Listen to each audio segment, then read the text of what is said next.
Close your eyes for a moment and picture a world so ancient it feels like a dream.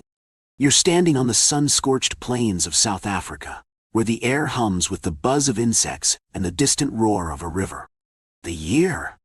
It's hard to pin down, but let's say it's 1.5 million years ago, long before the first cities or even the first true humans. Small, upright figures move through the tall grasses, their eyes sharp, their steps cautious. These are our ancestors, hominins like Paranthropus robustus. Not quite like us, but close enough to stir a flicker of kinship in your heart. They're foraging, chipping stones into tools, and clinging to each other for survival. But survival is no guarantee here. Death is a constant companion, not some distant concept, but a predator with claws and fangs, watching from the shadows. Let me take you to a relic that haunts me still, a fossil called Skifty-4, the skull cap of a young Paranthropus robustus, found in the Swartkrans cave. It's a fragile thing, no bigger than a grapefruit, but it carries a story that sends shivers down my spine. 2 small round holes pierce the bone, perfectly spaced. When I first learned about this, I could see it so clearly. A child, maybe as old as a modern toddler, scampering through the brush, unaware of the leopard crouched on a branch above. Leopards were silent killers then, as they are now. They'd strike without warning, their canines sinking into skull or spine, dragging their prey into the trees to feast. The Australian Museum's experts confirmed this grim scene. Those holes match an ancient leopard's lower canines exactly. In the 1970s, Dr. C.K. Brain, a South African paleoanthropologist, matched the marks to leopard skulls with chilling precision. This child wasn't felled by disease or accident. It was hunted, caught, and devoured. But leopards weren't the only threat. Let's shift to another fossil, the Tom child, unearthed in 1924 in a South African quarry.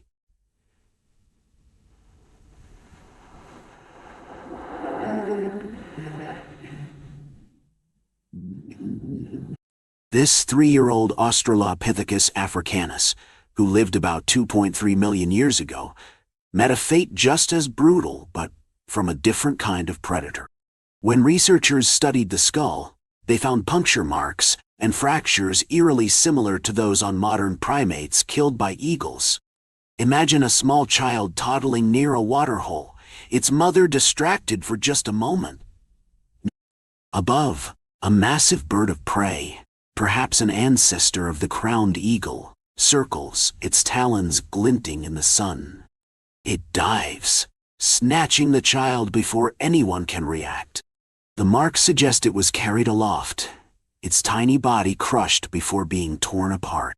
As a writer, I feel the weight of that mother's loss, though no fossil captures her grief. As a historian of science, I'm struck by what these bones reveal. Our ancestors were vulnerable, not just on the ground but from the sky.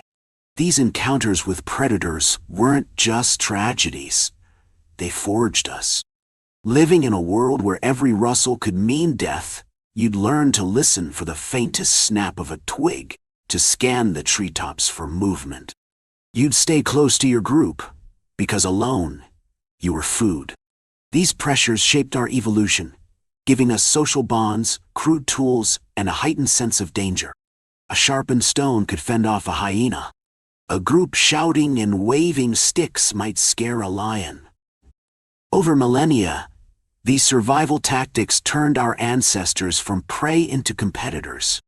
By the time Homo erectus emerged, about 1.9 million years ago, we were crafting hand axes, hunting in packs, and taming fire. But as we climbed the food chain, a new threat loomed. Not from claws or talons, but from hands like our own. The savanna fades, and we find ourselves in a different world, around 10,000 years ago, near the shores of what was once Lake Turkana in Kenya. The land is lush, fed by springs and teeming with fish.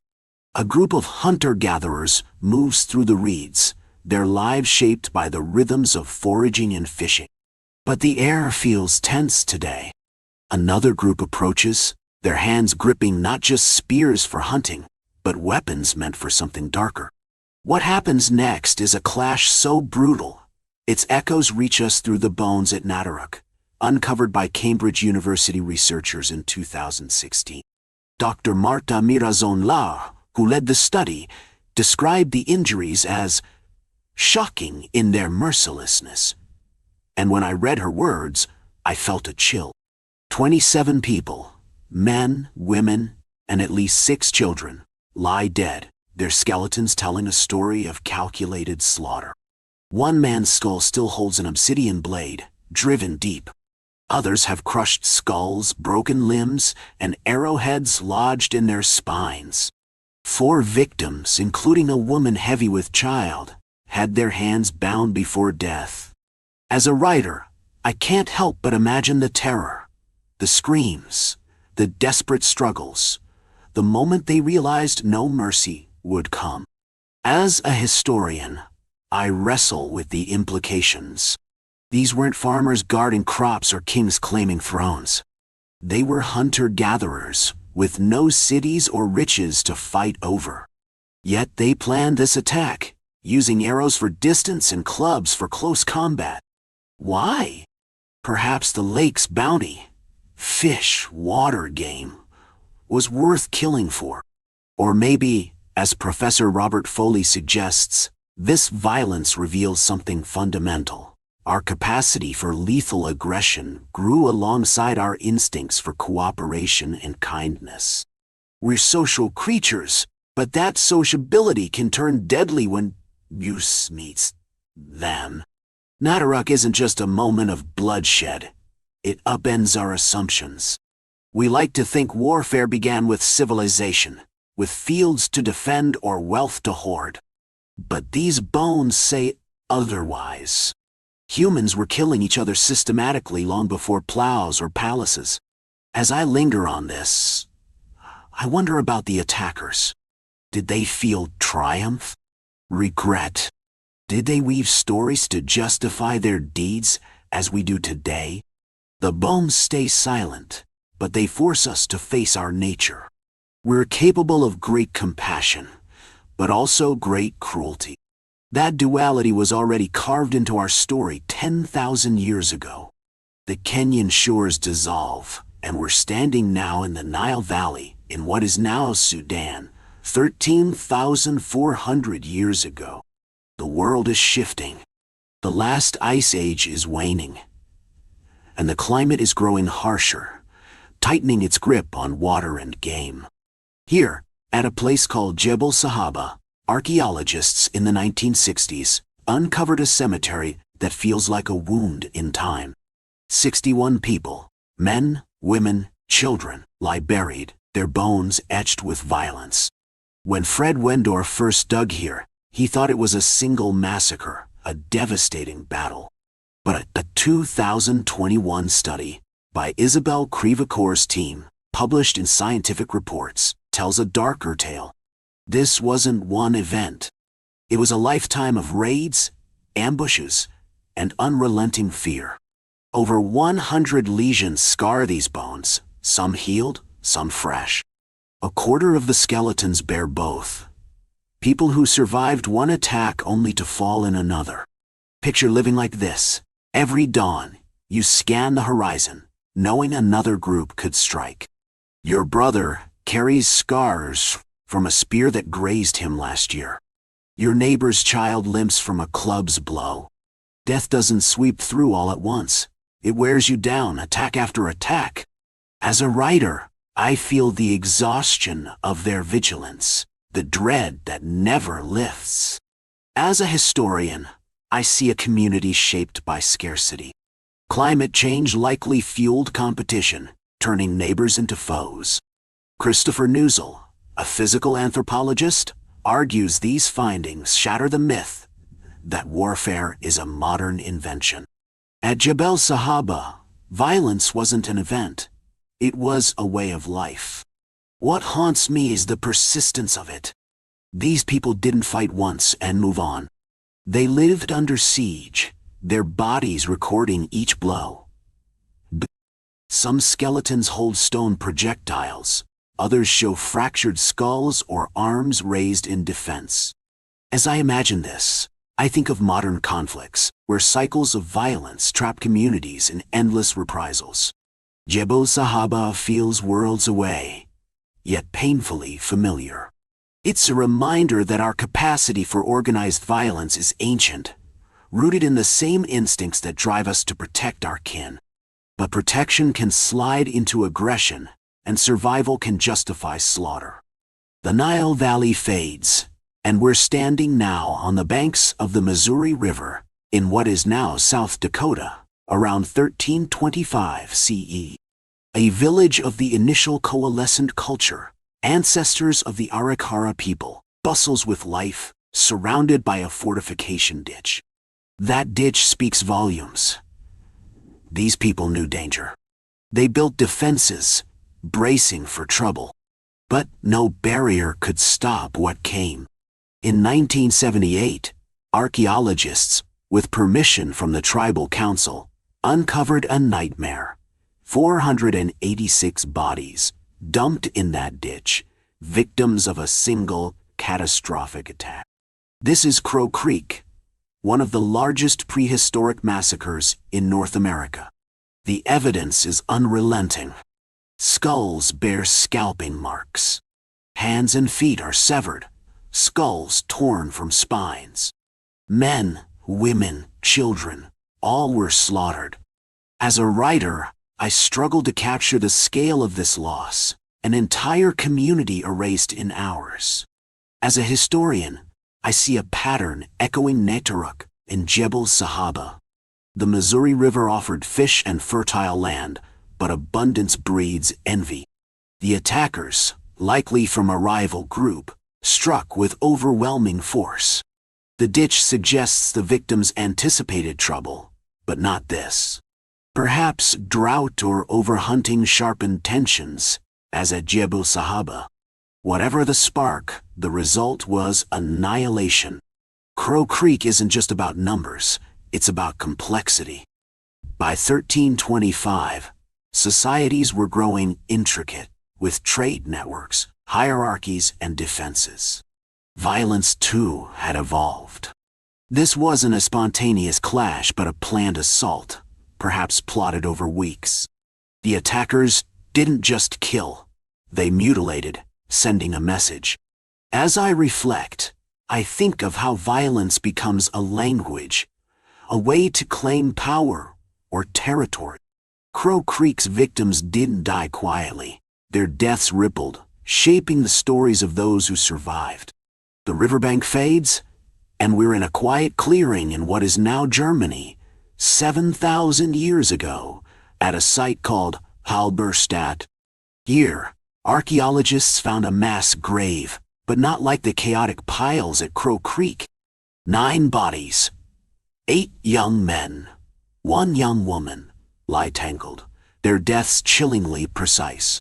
Christian Meyer's 2018 study in Nature Communications describes wounds almost exclusively to the back of the head. These weren't battle scars, wild and scattered. These people were subdued, perhaps kneeling, perhaps bound, and executed one by one. As a writer, I see the scene unfold. The victims forced to their knees, the executioner's shadow falling across them. The blows are deliberate, each skull shattering under a club or axe. As a historian, I'm struck by the implications. Isotope analysis reveals these weren't locals. They were outsiders captured and brought here. This points to a system: raids to seize prisoners, rituals to kill them. Halberstadt is the earliest evidence of systematic execution, a grim milestone in human conflict. By 7,000 years ago, we'd built the social structures to organize not just war but justice, or what passed for it. What unsettles me is the ritual of it. These deaths weren't about survival or resources, they were symbolic. Perhaps the victims were enemies, sacrifices, or scapegoats. Their bodies, dumped carelessly, contrast with the careful burials of Neolithic graves. This wasn't just killing, it was a statement. As I ponder this, I think of how humans use death to draw lines. Us versus them, righteous versus condemned. Halberstadt shows that line was drawn long ago, with blood. The clearing dissolves, and we're left with quieter stories, ones that feel closer to the heart. Death in prehistory wasn't always a spectacle of war or ritual. Sometimes it was personal, a single life, extinguished by accident, illness, or misfortune. At Shanidar Cave in Iraq, 45,000 years ago, a Neanderthal known as Shanidar I lived a life marked by pain. His skull was crushed, likely blinding one eye. His right arm was withered, amputated above the elbow. Arthritis and other injuries scarred him. Yet he survived for years, cared for by his kin. His careful burial speaks of love, or at least duty. In Zambia, 400,000 years ago, a Homo heidelbergensis skull shows death by tooth decay, cavities and abscesses, so severe they ate into the jaw. In East Africa, 1.7 million years ago, a woman, Nyanamura 1808, died from vitamin, a poisoning, her bones warped by eating a predator's liver. As a writer, I see these as stories, each skeleton a character with hopes and fears. As a historian, I see a deeper truth. Violence shaped prehistory, but so did disease, accidents, and compassion. These personal tragedies remind us that every bone was a person, linked to us across time. What do these stories mean? They're not just about death, they're about life. The Tong child's mother grieved. Nataruk's attackers planned. Jebel Sahaba's survivors healed, then fought again. Crow Creek's villagers built defenses, hoping to endure. Halberstadt's executioners believed their acts had purpose. Shanidar I's kin cared for him, despite his pain.